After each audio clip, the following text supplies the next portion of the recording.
Good Erev Shabbos, everybody. How are you? It's been a really hectic, stressful, but productive week. And I want to thank everybody for joining us for the Iska service, for the Yom HaShoah. And also last night was a rather heavy vlog that I sent out regarding Netflix. Today I'm going to do something a little lighter. So 6 weeks ago, I stood outside, and I would today, but it's raining rather heavy. I stood outside and I shared the top 10 things that I believe we will learn from COVID-19. From Corona. And actually today I decided to revise that list and to make a new top 10 what I've actually learned from Corona. So maybe you can identify with some, and if not, you can send me your list as well. And here it goes. Okay, number one.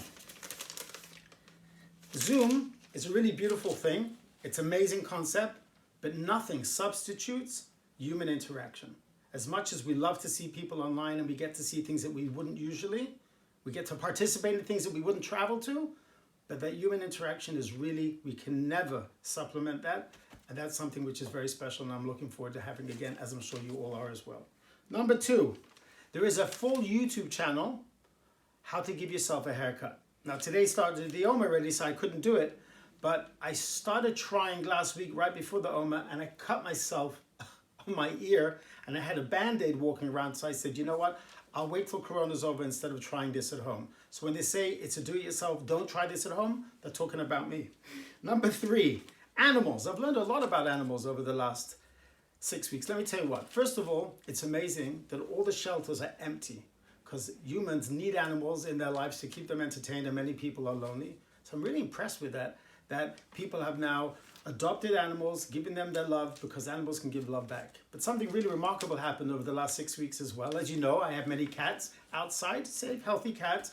We take care of them, be feeding them since they're babies. What's amazing is, comes Pesach, we can't serve them chametz. You're not permitted to have chametz in your house. So we give them special, shipped in, kosher Pesach food, extremely expensive. The cats wouldn't touch it. They would not eat it, no matter how hungry they were. So what could we do? We had no choice but to feed them real gefilte fish and salmon and brisket. I mean, they ate so well over Pesach. The downside is that now the Pesach's over, I went back to giving them the usual cans, which they licked to the last drop. They won't touch it. They're looking at me, you can't, once we go glad, we don't go back, man. You can't cheat us. And so you learn a lot from animals. They're a lot smarter than we think. And they are beautiful in God's creations, in God's eyes, and helps us too. Number four. Last night, Hannah asked me to come home, and we were enjoying a lovely dinner. I said, this is so nice, sit around the table. My children were doing highs and lows, what the highs were for the day and the lows for the day. I said, this is really great. How long have you been doing this? To which one of my kids says, Dad, 27 years. I go, but I was there the first 5 years. She goes, true. So actually 22 years we've been doing this, and every night Mommy makes dinner, and it's really enjoyable. We sit around the table. So I'm going to make an attempt to go back, because my kids really, they're cute around the dinner table, and the food's actually pretty good too. This is all true, by the way. Number five. I love this place. I feel so honored and so blessed that all of you joined together to build a beautiful shul. But let me tell you, 26,000 square feet all alone is nice, but after a few days you start talking to the walls and the wall starts talking to you. So come back. I really wish this was over, because it's getting very bored and lonely here. I forgot where I was holding, but this is the list. Anyway, 5. Every day is a TGIW. Thank God it's whatever. It doesn't make a difference. Why is that?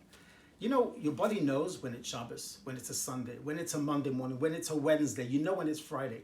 But people really have lost the sense of date and time. So it's amazing how your body can know it, but your mind can get so confused and very easily. So we really, I would say, don't appreciate to the extent that we should each day and the way the body naturally reacts. So when I go back out and I have a normal Wednesday again, please God, very soon, or normal Friday, I will give that a lot more recognition that it deserves than before. Number 2, my children have learned chess, have learned ping pong. Well, we've had a ping pong table down in the basement for many years, but we haven't used it because why would you use a ping pong table when you have so much going on in life? But then during Corona, you stop and you say, you know what? It's there for a reason, not just to put the old Pesach dishes on them. And we've been start playing ping pong, chess, all different games, Othello. It's really being enjoyable to the point that they're getting so smart at it, they're better than me, which is their parents' greatest joy. I think I missed one, but we'll come back in a minute. Newfound respect for teachers. That's a huge one. I leave in the morning and I hear all my kids on their own iPads and laptops, and they're participating in a class. Today, Kobe was part of 70 kids in the General Assembly. You can't imagine the kids are screaming, raising their hands, and the parents are going out of their minds, and the teachers are so patient and so loving and so enduring. I really have a newfound respect for the kids. Usually I drop them off and I'll see them later, maybe yes, maybe no. But now seeing that interaction, thank you. Thank you for having our kids all day and for all that you do. And last and certainly not least, humanity. 6 weeks ago, I endeavored to share that we're all in this together, no matter what our positions are in life, our economical status, our prominence, our intelligence. But I've really seen that come true now after 6 weeks. How many have suffered and struggled? How many are lonely? How many are depressed? How many need just a kind word? How many need shopping done for them? How many have relatives who are passed or in the hospital? And each one of you, every one of you, have reached out and have shown that really humanity is in this together. And that's the power of a community. We're not just part of humanity, which of course we are to help each other, but as a community, we truly do look after and out for each other. So I want to thank you. And it's brought out the best in me as well. I've thought about things that I never would have thought of before. Every night you ask me to send a message. This is something that I have to think about, and I try to implement it in my life. And I really hope to God that you can implement it in yours too. So we're almost there. We're doing well under the conditions, under the circumstances. I give you all a lot of credit. Let's hold on just a little bit longer. It's not going to be long now. We've been patient. We've endured so much. But now Shabbos comes. It's a time for rest, a time for spirituality, a time for song, a time for challah, a time for kiddush, a time for Shabbos davening. And that reminds me that in exactly 6:30, 2.5 hours, we'll be having a service here. Please join us. I wish you all a beautiful Shabbat, and I hope that very soon I can do my top 10 of what it's like to end Corona and be out with you all. Shabbat shalom, all my love.